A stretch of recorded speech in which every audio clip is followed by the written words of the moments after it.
ಸ್ವಲ್ಪ ಫ್ಲಾಶ್ ಬ್ಯಾಕಿಗೆ ಹೋಗಿ ಇಷ್ಟು ದಿನ ಬೇರೆ ಬೇರೆ ಬೇರೆ ಬೇರೆ ಸುದ್ದಿಗಳೆಲ್ಲ ಬಂದಿತ್ತಲ್ಲ, ಇದರ ಮಧ್ಯದಲ್ಲಿ ಈ ಕೇಸ್ ಏನಾಗಿತ್ತು ಅಂತ ಬಹಳ ಜನಕ್ಕೆ ಗೊತ್ತಾಗಿರಲಿಲ್ಲ.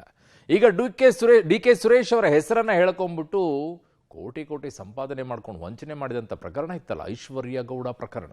ಆ ಪ್ರಕರಣದಲ್ಲಿ ಈಗ ಇಡಿ ಡಿ ಕೆ ಸುರೇಶ್ ಅವರಿಗೆ, ಮಾಜಿ ಸಂಸದರಿಗೆ ನೋಟಿಸ್ ಕೊಟ್ಟಿದೆ. ಪಬ್ಲಿಕ್ ಟಿವಿ ಸುದ್ದಿ ಪ್ರಸಾರ ಮಾಡಿದ ನಂತರ ಹೌದು ನೋಟಿಸ್ ಬಂದಿದೆ, ಬಟ್ ಗುರುವಾರಕ್ಕೆ ಬರಕ್ಕೆ ಹೇಳಿದರೆ ನಾನು ಸೋಮವಾರ ಹೋಗ್ತೀನಿ ಅಂತಿದ್ದಾರೆ. ಡಿ ಕೆ ಸುರೇಶ್ ಅವರು, ಡಿ ಕೆ ಶಿವಕುಮಾರ್ ಅವರು ಇಬ್ಬರೂ ಕೂಡ ಪಬ್ಲಿಕ್ ಟಿವಿಗೆ ಮೊದಲ ಪ್ರತಿಕ್ರಿಯೆಯನ್ನು ಕೊಟ್ಟಿದ್ದಾರೆ. ಏನು ಹೇಳಿದ್ರು ಅವರು, ಏನಾಗಿದೆ ಈ ಪ್ರಕರಣ ನೋಡಿ ಸ್ಟೋರಿಯನ್ನ. ಐಶ್ವರ್ಯ ಗೌಡ ವಂಚನೆ ಕೇಸಲ್ಲಿ ಡಿಕೆ ಸುರೇಶ್ಗೆ ಇಡಿ ಶಾಕ್. ಗುರುವಾರ ವಿಚಾರಣೆಗೆ ಬರುವಂತೆ ಸಮನ್ಸ್. ಇದು ಪಬ್ಲಿಕ್ ಟಿವಿಯ ಬಿಗ್ ಎಕ್ಸ್ಕ್ಲೂಸಿವ್. ರಾಜಕಾರಣಿಗಳೊಂದಿಗೆ ಹೆಚ್ಚಾಗಿ ಕಾಣಿಸಿಕೊಂಡಿದ್ದ ಐಶ್ವರ್ಯ ಗೌಡ ಬಹುಕೋಟಿ ವಂಚನೆ ಪ್ರಕರಣ ಮತ್ತೆ ಮುನ್ನೆಲೆಗೆ ಬಂದಿದೆ. ಕಾಂಗ್ರೆಸ್ನ ಮತ್ತೋರ್ವ ನಾಯಕನಿಗೆ ಇಡಿ ಸಮನ್ಸ್ ಜಾರಿ ಮಾಡಿದೆ. ಇದೀಗ ಮಾಜಿ ಸಂಸದ ಡಿಕೆ ಸುರೇಶ್ಗೆ ಜಾರಿ ನಿರ್ದೇಶನಾಲಯ ಸಮನ್ಸ್ ಕೊಟ್ಟಿದೆ. ಗುರುವಾರ ವಿಚಾರಣೆಗೆ ಹಾಜರಾಗುವಂತೆ ಇಡಿ ಅಧಿಕಾರಿಗಳು ಸಮನ್ಸ್ ಕೊಟ್ಟಿದ್ದಾರೆ. ಡಿಕೆ ಸುರೇಶ್ಗೆ ಇಡಿ ಸಮನ್ಸ್ ಯಾಕೆ?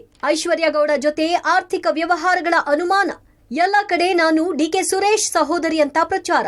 ಐಶ್ವರ್ಯ ಗೌಡ ಜೊತೆ ಡಿಕೆ ಸುರೇಶ್ ದೂರವಾಣಿ ಸಂಪರ್ಕ.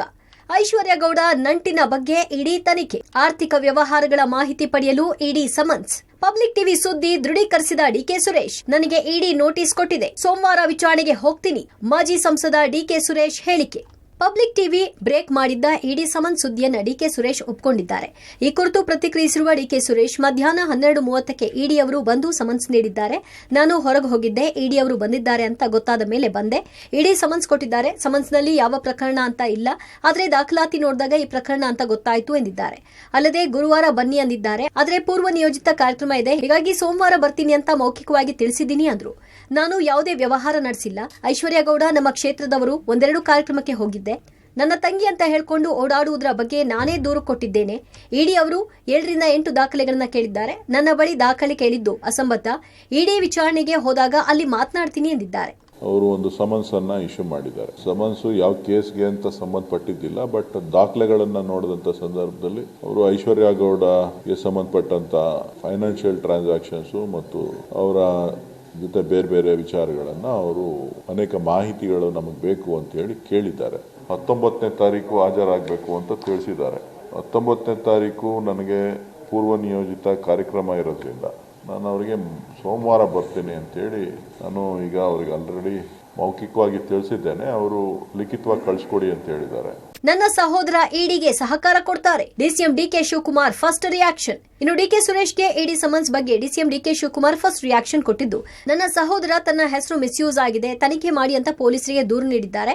ಇದೀಗ ನೋಟಿಸ್ ಕೊಟ್ಟಿದ್ದಾರೆ. ನನ್ನ ಸಹೋದರ ಇಡಿಗೆ ಸಹಕಾರ ಕೊಡ್ತಾರೆ ಎಂದಿದ್ದಾರೆ. ನಮ್ಮ ಬ್ರದರು ಈಗಾಗಲೇ ಯಾರೋ ನಮ್ಮ ಹೆಸರನ್ನ ಮಿಸ್ಯೂಸ್ ಮಾಡ್ತಾ ಇದ್ದಾರೆ, ಇದ್ರ ಬಗ್ಗೆ ಇನ್ವೆಸ್ಟಿಗೇಷನ್ ಆಗಬೇಕು ಅಂತೇಳಿ ಪೊಲೀಸ್ ಅವ್ರಿಗೆ ಕಂಪ್ಲೇಂಟು ಫೈಲ್ ಮಾಡಿದ್ದಾರೆ.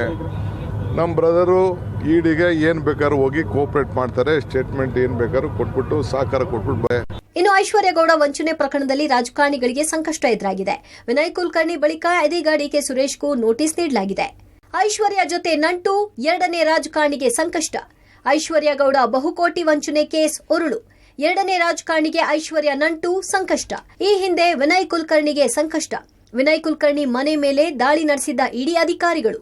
ಈಗ ಡಿಕೆ ಸುರೇಶ್ಗೂ ಇಡಿ ಸಮನ್ಸ್. ಆರ್ಥಿಕ ವ್ಯವಹಾರಗಳ ಮಾಹಿತಿ ನೀಡಲು ಇಡಿ ಸಮನ್ಸ್ ನೀಡಿದೆ. ಒಟ್ಟಾರೆ ಐಶ್ವರ್ಯ ಗೌಡ ವಂಚನೆ ಪ್ರಕರಣದಲ್ಲಿ ಕೈ ನಾಯಕರಿಗೆ ಸಂಕಷ್ಟ ಎದುರಾಗಿದೆ. News desk, public TV.